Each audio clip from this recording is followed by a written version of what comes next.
I wanna kill, I wanna destroy, I wanna use my energy to fill the void. I shall travel through time to the depths of the mind, power my dreams with destiny divine.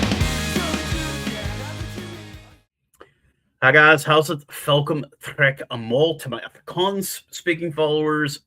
Kia ora to any Kiwi whānau. Hello, welcome back to everyone else, regardless of what language you speak. We are, as of the recording of this video, about 14 hours from the official end of the 2025 year. What a year it has been, not just for rugby, obviously for me, for anybody that hasn't been following along. Lost my job back in April, kind of went through the struggles of, I had work, but just didn't pay enough, and financial stress, and we moved, and just all kinds of craziness. And this year, I'm happy to get it out of the way. But one thing that did not disappoint in 2025 was the Springboks.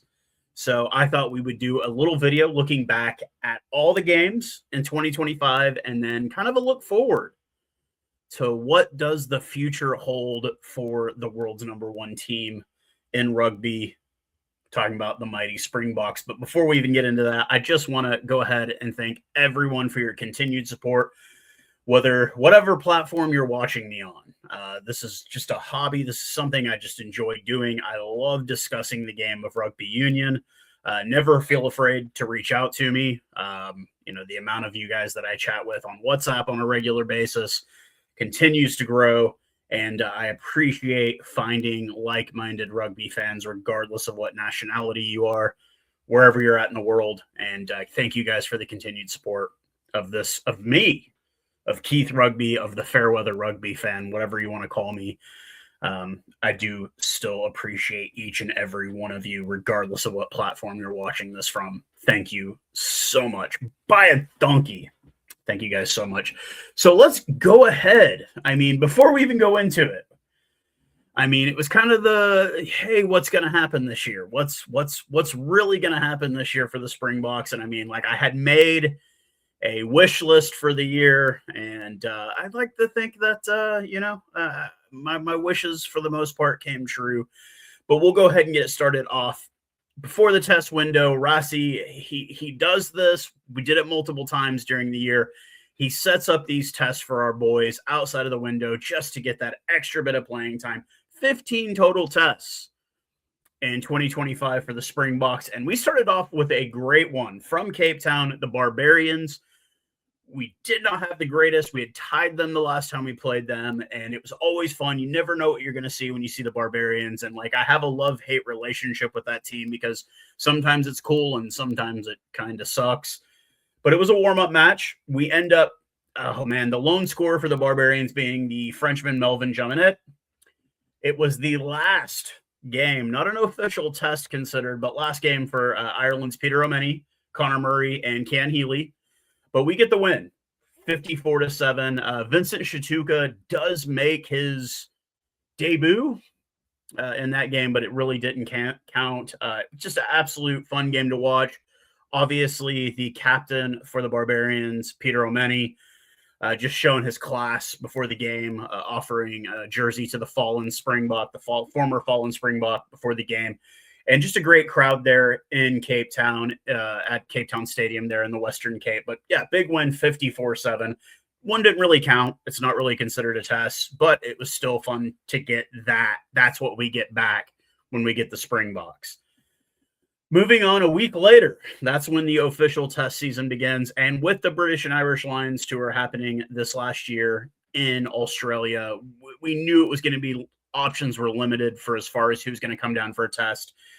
And we ended up getting Italy this time. First test match of the year. We're talking the 5th of July, day after American Independence Day. Vincent Shituka does make his official debut in this game. We get a 42-24 win. Clinical first half. That second half had a lot of us. I knew we weren't going to lose the game, but our bench really let us down in that match. Not really anything great to say about it. We were expected to win and win big. The second half just really, really looked rough for the Springboks. And we knew a week later when the game moved to Port Elizabeth, there's not a lot of games there in Port Elizabeth. We knew we were going to need to make a serious statement that next week. And it showed you what Rassi is prepared to do. You try to save up those best teams for the games. Rassi just continued to rotate players, and game 2 against Italy shows you. We had a total of 5 debutants in that week. We had Ethan Hooker from the Sharks. We had Labakanye from the Lions, Bowen Venter, Marnus van der Merwe, and Cobus Visa all made debut. Big story on that game, Cobus and Jasper both potentially being able to play together. Cobus came off the bench. Jasper Visa with the headbutt at the 38th minute, I believe, ends up getting a 4-week ban. Phil Colo with the yellow card. But it was Villy LaRue. It was the Villy LaRue show there in Port Elizabeth as he earned his 100th cap finally for the green and gold. It was a dominant defensive effort, 45-0 the final. Edville van der Merwe, welcome back to Edville, scores 2 tries in that game. Absolutely beautiful game. We really just showed the future, what the future holds for the Springboks and that third test. So we're 3-0 on the year so far. We get one last test during this mid-year internationals, and with World Rugby wanting to help these Tier 2 sides, we welcome Georgia to Nelspruit, Mombella, on the 19th of July. A 55-10 win by the Springboks. Marnus van der Merwe with 2 tries. Edville van der Merwe, once again, 2 tries on the week. But Sasha Feinberg struggling a bit off the tee in this game, going 1 of 5 kicking on the day. Was a fun game. The only the only real note that I have to say about all this is that, pronouncing those Georgian names. If you go back to the video, I just quit trying. Like, those names are complicated to pronounce if you're just not used to seeing those Georgian names. But we always enjoy these tests. Like, we had Portugal the prior year. I love seeing these Tier 2 teams. They come out, they give it their all. They don't give up. Portugal never gave up. Georgia never gave up. And I'm pretty sure when they go back home with those Springbok jerseys, they're going to tell their kids one day, oh, yeah, your old man went toe-to-toe with the world champions. It was just fun. I enjoy those games. We don't get them a lot as Springboks, except in the World Cup, obviously. But it's always fun to see those Tier 2 teams, and especially, a good stadium, good crowd, and just a chance to see some exciting rugby. But we start out the year 4-0. Going into the Castle Lager Rugby Championship, we were defending champions. The big talk leading into it was, are we going to go back-to-back? Is there a way that we can go back-to-back? We had never gone back-to-back. And going into that first game, the 16th of August, oh, man, you can go back to the video. Ellis Park, we had a great run at Ellis Park for the Springboks. Hadn't lost there in quite a bit. And we come back and we get smacked in the mouth by the Wallabies. 38-22 loss to the Wallabies. It was just a failure to commit to the game plan. A terrible second half. Kind of like that first Italy test. Our bench just let us down. They never came in. They never stepped up. And, I think the debate was said that, look, Australia was peaked and ready. They had been playing against the British and Irish Lions. They had lost that series, obviously. And we had been playing essentially scrub teams. We'd played the Barbarians, which didn't exist a week before the test. We'd played Georgia, Tier 2 side, and then we'd played Italy, which is a lower-end Tier 1 side. And I guess the argument could be said, but I felt really, really ugly after that one. And I began debating, are we going to win this rugby championship? And a lot of doubt came in after that first game. We get a little bit of a break. And then on the 23rd of August, once again, we face Australia in Cape Town. Round 2, we get the win 30-22. It's a key bounce back victory. Andre Pollard, the general of Loftus, now playing for the Bulls. Perfect 6 of 6 kicking on the game. Afalala Fassi does get the yellow card in that one, but it was really just we felt better after what we'd seen in round 1 going into it because we knew what was ahead. We knew where we were going next. We got a week off. And we were heading to the Garden of Eden Park, New Zealand, the All Blacks. They are unbeaten at the Garden of Eden. It's been a while. It's been a while. Going into that, it was kind of, this was kind of the statement. The All Blacks are trying to get back to the top. We were struggling a bit, obviously having lost to Australia in the first round. New Zealand didn't fare too much better against Argentina, allowed Argentina the most points they'd ever scored, beating them in game one. And then a week later, breaking that record of most points scored by Argentina and losing the second game. So after 2 rounds, all the teams are 1-1. Quintapaya gets the game-winning score at the 67th minute.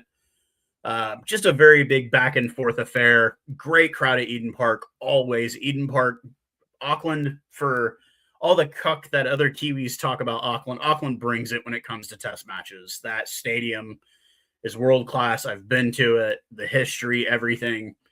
You just love to see it. And we were, once again, the doubt was there. Are we going to repeat as rugby championship champions? We've lost 2 games. I kind of already sold it at that point. Probably not going to happen. And then a week later, we head down to the Cake Tin, windy Wellington. I think it's called, is it Wellington Regional Stadium? It used to be Westpac, and it's had all kinds of names due to sponsorship, but we're going to call it the Cake Tin. The big round Cake Tin there in the nation's capital, Wellington. And, oh, man, start off not really looking all that great. Sasha Feinberg goes out in the 18th minute. In comes Manny Libok. And Manny Libok makes history. This is second time in as many times, Manny. We go back to 2023 at Twickenham Stadium when Manny guides the team to a 35-7 win over the All Blacks. And we make history in Wellington, handing the All Blacks the worst loss they've ever had in history at home. 43-10, absolute dominance. You could just see it was the worst All Blacks loss at home. Cheslin Colby with 2 tries. I mean, the analysts watching it on the New Zealand television feed, they were disgusted by the end of it. The Kiwi commentators were absolutely disgusted by what they had just seen. You saw the look on Razor Robertson because apparently, because at Wellington, you have to walk through the crowd to get down to the pitch. And you could just see the look on his face. Like, it was like a guy walking to the gallows. Like, it was a guy getting ready to go to the firing squad. Razor Robertson looked completely broken. And that right there was when you just kind of saw. I remember the big thing about that game was the youngsters in the back. That was the first time we realized what Tony Brown has done for this team. That Tony ball, that wide, expansive game that we've all talked about so many times, we finally got a chance to see it in action. And you saw the older guys up front, Sia, Peter Stuff, those guys were gassed. Those young boys in the back, they were making magic. Damien Falemza was great that game. Obviously, Manny Libok, Kenan Moody, like we saw what the young kids bring to the Springboks in that game. And I think for a lot of us, we were like, whoa, this is the future. This is the future. This is going to be bad. We are going to be a damn hard team to beat if everything starts clicking and firing. And also for guys like me who had kind of been on the fence about Manny Libok so many times, that ended it. Manny Libok is world class. He's earned his way into that jersey, and with wins like that over the All Blacks, our greatest rival, to most the greatest rugby team in history, the scores lines don't lie. Manny owns the All Blacks. Like, that is his team. If we're playing the All Blacks, you have to find a way for Manny Libok to get into the game because he just does so well. It's like he's the X factor against that team. It's hard for them to keep up with him. And I think that's the way he plays. His ball distribution, his chip kicks, his kicking is suspect at times. Yes, we all get that. But in that game, we realized that Manny is the future. We have to have him. We love Andre, we love Sasha, but Manny is such a key piece, especially when it comes to playing the All Blacks. They do not have a plan for him when they play against him. And we saw that in a 43-10 just thrashing of the All Blacks in their nation's capital. So going in with high hopes, knowing that we do need to win the last 2 games to have a chance at winning the rugby championship. Round 5, we move to Durban, a city that we have struggled in historically. The swampish KZN weather, always humid, always wet. And history made in Durban that afternoon.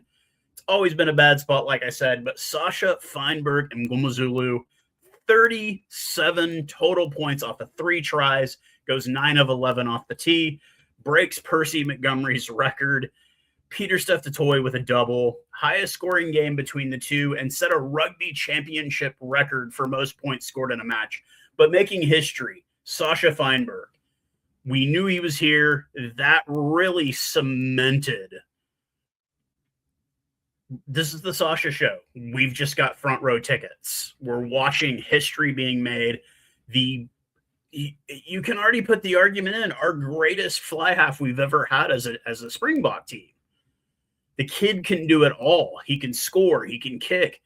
And you love to see it. And he's young. He's a kid still. We've got this for at least 10 more years. And this is what we're getting out of a 22-year-old. We're getting 37-point performances against a team that has made multiple World Cup semifinals. Argentina is not a slouch team by any means. And, oh, man, what a beautiful game it was. Love to see it. Big, emphatic victory. We're still watching the Bledisloe Cup games. Yes, the All Blacks do beat the Wallabies in both tests. And then we move to the final. The final game we've got to win pretty much. It's like there's a mathematical way that the All Blacks can still win. They had to score X amount of points. We had to lose, and the Pumas had to do this. And there's so many mathematical really all we needed to do was win, and that's it. We win. We go back to back. They moved the final game of the tournament to Twickenham Stadium, I guess giving a chance for English rugby fans to see some real rugby. Got to make a jab at English rugby. Kobus Reinek, we get the win, 29-27, barely. Kobus Reinek with 2 tries. Malcolm Marx with 2 tries. Malcolm Marx ends up being, obviously, World Player of the Year out of that one. And not only do the Springboks go back-to-back in rugby championships, Sasha Feinberg, the leading scorer and the eminent tournament outside of the World Cup, at least in my opinion. People will say the Six Nations. How many World Cup titles does the Six Nations have? How many does this rugby champion? There you go. That says everything right there. How many Kiwis are playing in the Six Nations? How many Aussies and how many South Africans? Exactly. That tells you everything there. How many are playing in the rugby? Yeah, that tells you everything you need to know right there. It is the Six Nations is a better tournament as far as production values, money, that kind of thing. But if you want to see where the best players are, go look at the Rugby Championship. No more talk. So we get a little bit of a break, obviously, going in. That was the 4th of October. Getting ready for the final games of the year, leading into the Autumn Nations as we shift the focus north of the equator. Rassie Erasmus, once again, doing the thing, getting the 2 games outside of the test window just to give his boys more playing time, more minutes. Going into the first game at Wembley Stadium there in London, European fans hoping, praying, bringing it up. The Brighton miracle from 2015, where the Eddie Jones-led Japan beat the Springboks in a World Cup match. I mean, they were sharing it left and right. Oh, it's going to happen again. It's going to happen again. That meme shows it perfectly. Really, 61-7. Zachary Porthan gets his debut, 19 years old, the former U20 player for the junior Springboks. Sasha gets 2 tries, Kurtley Arenza with 2 tries, and our biggest win ever over Japan with that 61-7 victory in a downright empty Wembley. I know it's a huge stadium, but I think England was playing down the road, so a lot of people were at that game. I did have a few followers that did go to that Japan-South Africa game and said it was absolutely great. But then we get the real work.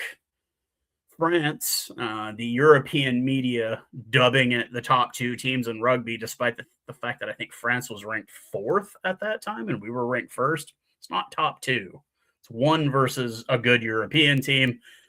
But we had something else to celebrate in that game. 16 kaJune ngonyaka ka1991 kwazalwa usana lwakaKolisi eZwide Bay. Olu sana zange likhuliswe nguyise okanye unina. Olu sana lakhuliswa ngumakhulu walo. Wathiywa ngegama ekuthiwa uSiyamthanda ngoba nangona wakhula kwintsokolo nentlupheko wayethandwa kakhulu. Apha ekukhuleni uSiya wadibana notata uEric Songwiqi. Wathi utata uSongwiqi kwathini wena uzokudlala umbhoxo kwaye ngenye imini uzoba libhokobhoko. Imento yakhe yamfaka embhoxweni. AmaNgesi athi the rest is history. Ngoku ke ifikile le mini esingayo. uSiya ngumkhokheli oqala ontsundu kwiqela lamabhokobhoko kumdlalo ovavanyo kulo Mzantsi Afrika omtsha. Phakamane Zwide, phakamane Motherwell, phakamane Woma, phakamane kwaZakhele kwaMagxaki naseNew Brighton. Ngoba lo mfana wenu umele umzontsundu, umele thina sonke. uSiya ngumzukulwana wethu, ngunyana wethu, ngumthana wethu, ngumnina wethu, utata kaNicholas, umyeni kaRachel, uGqwashu, uGqiya, umkhokheli wethu. Yep, that's right, folks. My captain, your captain, our captain, Super Siya Kolisi, 100th test cap in history. Going up against, like I said, another thing that the European media dubbed the two best teams. European rugby fans just praying for the downfall of the Springboks on a weekly basis at this point. Unfortunately, we do not get a chance at the best player in the year world this time as Tampon Dupos, still injured. For some reason, still finishes second on the best players of the year category. I guess they only judge that off of club rugby, not test rugby for everyone else. For him, it's just club rugby because he really did fuck all at test time this year. But like I said, 38th minute into this one was controversial. Lou de Jager with a red card at the 38th minute, down to 14 men. Siya goes off, supposed to be his best day. It's his 100th cap. He goes off at halftime. We later find out that he took himself out because he was like, look, we're struggling. We need this in. Let me step back. Let these guys do their thing. And once again, it was the Sasha Feinberg show as he scores a try, goes 5 of 8 kicking on the day. The excuses from the European, France didn't have a warm-up game. Well, go play one then. Like, we did that. We did the Japan test as a warm-up game. Irish fans had the same thing. They played the All Blacks in Chicago. Oh, we didn't get a warm-up. Well, go fucking play one then. Like, don't bitch, like, act like we're somehow cheating or, you know what I mean? Like, go play a warm-up match. It's pretty fucking simple. Schedule it. I mean, if your coach wasn't too busy, doing the British and Irish Lions tour, maybe he could have scheduled you one. Don't be mad. Don't hate the player. Hate the game. Like, you can get those warm-up tests too. Just schedule them. Find a team. I'm sure you could find a Romania or Georgia that would be down to play you. Don't get mad. But obviously the Springboks coming away with a 32-17 victory, playing with 14 men, absolutely just showing France, well, yeah, you're great in Europe. Week later, Italy. Once again, European fans just praying for a repeat of the Alistair Coetzee era. Like, oh man, they're going to beat the Springboks this week. Seemed like it was a thing that the European rugby fan community was big on. They just wanted to see the Springboks lose. That was it. Franco Mustard this week. Yeah, a red card at the 11th minute. We go down to 14 men. We've got Andre Pollard, the General of Loftus, money going 4-4 off the tee. Ethan Hooker, who impressed the hell out of me in 2025, finally gets his first try against Italy. Like I said, 32-14 never was an issue. We were going to win that game regardless. We could have won it with 12 men. It is what it is. And it led up to the test that a week later, that a lot of us Irish fans absolutely living in the past dominance of the Boks, and rightfully so. They have been the thorn in our side. Going into Aviva Stadium, this was, to me, when they were saying the top teams in rugby, when it was France versus the Springboks, that was not the top teams. Ireland, had they beaten the All Blacks, it would have been 1 versus 2 more than likely. And oh man, the lead up to it. This was probably my least favorite memory of 2025. And I had said that in a prior video just because of just the cuck online leading up to it. Oh man. Oh man, 4 yellow cards for Ireland, red on James Ryan for just this absolutely shit spear tackle on Malcolm Marks. The Irish scrum just being reduced to fucking ashes by the Springboks. You know, that 12-minute where we just scrum penalty after another. 24-13 the final. It was a lot nastier than the scoreline, and people are like, oh, congratulations, you only beat 12 men by this amount of points. I don't think the score was what we were worried about. We broke Ireland in that game, and I still don't think they've recovered from it. I still don't. They were riding high off of beating Australia the week before, which everybody did in the autumn. They didn't win a single game on their Northern tour. They were living on the high of that, oh man, we're going to fucking beat the shit out of this. We're their daddy, which once again, no other man should call another man daddy. Like, that's no. But we absolutely just obliterated them. Grant Williams did get a yellow card, and I think it wasn't the score line that really told the story. It was just the physical dominance, and then the afterwards on it. The amount of Union fans that I realized were secretly rugby league fans. Oh, we need to get rid of the scrum. The scrum is ruining the game. Then go watch fucking league. You don't like scrummaging, go watch rugby league.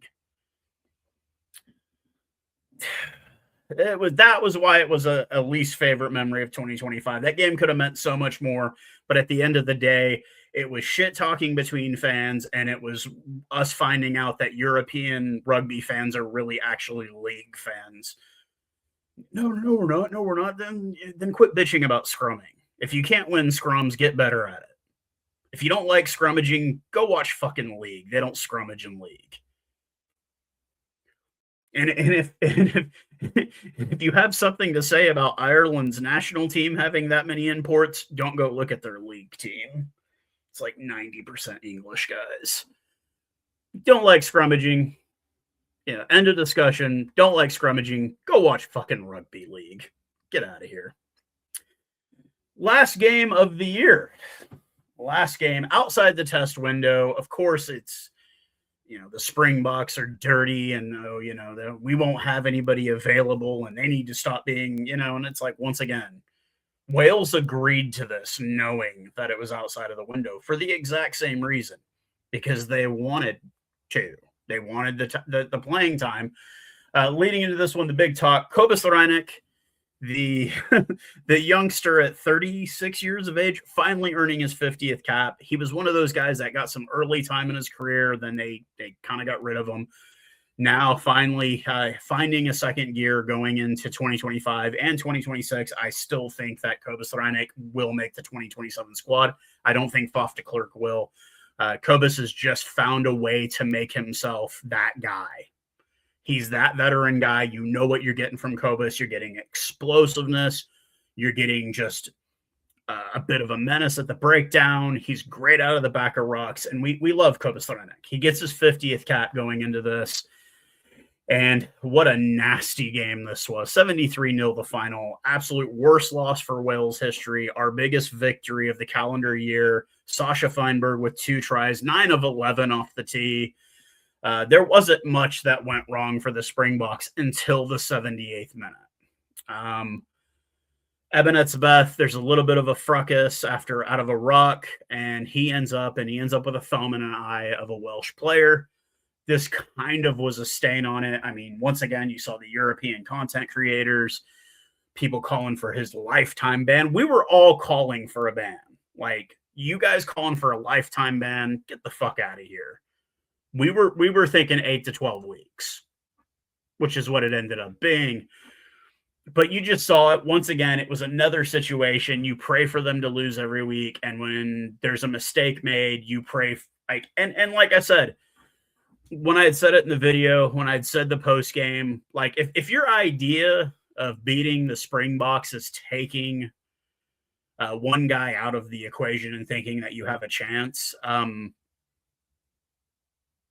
pack a lunch. We won a 2023 Rugby World Cup with a 37-year-old hooker, 36-year-old hooker who played 72 minutes, who played flanker at that point in his career. It's going to take a lot more than one player to stop the Springboks, and we proved that time and time again in 2025. We proved it in 2023. We proved it in 2024. We proved it once again in 2025. The Springboks are not going to be stopped by one player being sent off or one player being suspended. The excuses that you see from other teams, we don't have those excuses. When we lost to the Wallabies, it's because we failed to execute and they played better than we did. When we lost to the All Blacks at Eden Park, it's the Eden Park vibe, one. And two, it's not like they schooled us. They beat us by a solitary try in the end of the game. We dominated on the Northern Tour. Every team we played, we outplayed them. And if you're going to say, oh, well, we only had 12 guys, well, you know what? You know the rules. Obey the rules, and maybe you don't have to play with 12 players. But if you're going to blame the Springboks for your team's lack of discipline, get the fuck out of here. Because obviously we received 3 red cards in the span of 4 games, and we still won every single game comfortably.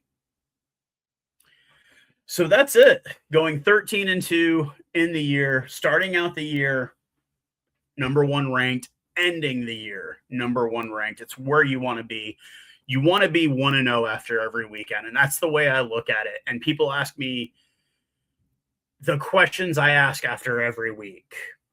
And the question I ask myself every week after every win or loss is, if the World Cup started next week, would we be favorites?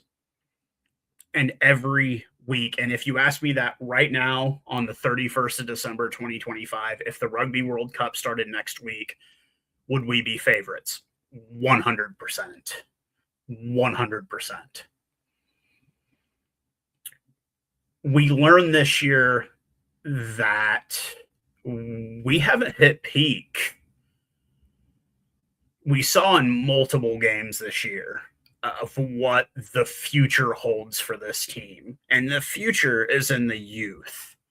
Sasha Feinberg, Ethan Hooker, Kanan Moody, Damian Falemza being the most veteran of those guys, of that pack, and already having 2 World Cups to his name at 27 years old.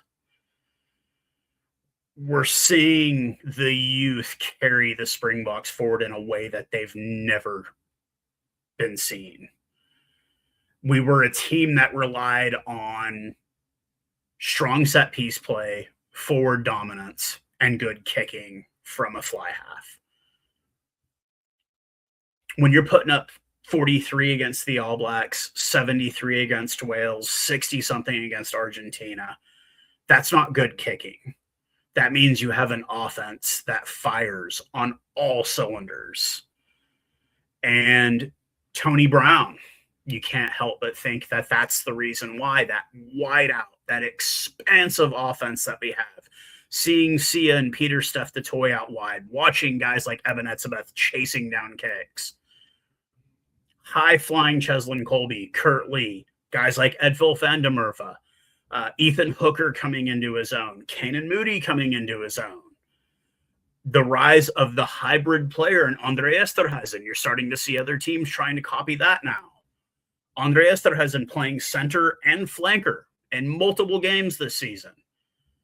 And seeing that Rassie Erasmus, for everything that can be said about that man is truly truly pushing our rugby in a direction that we've never seen in our lives. I can't say enough about Rassie Erasmus. I mean, just go back to what we saw on Christmas Day in the Western Cape. Rassie coming out and doing a walk with fans. Rassie Erasmus is single-handedly saving rugby. And for everything that the European fans and teams can try to do to stop him, it's not happening.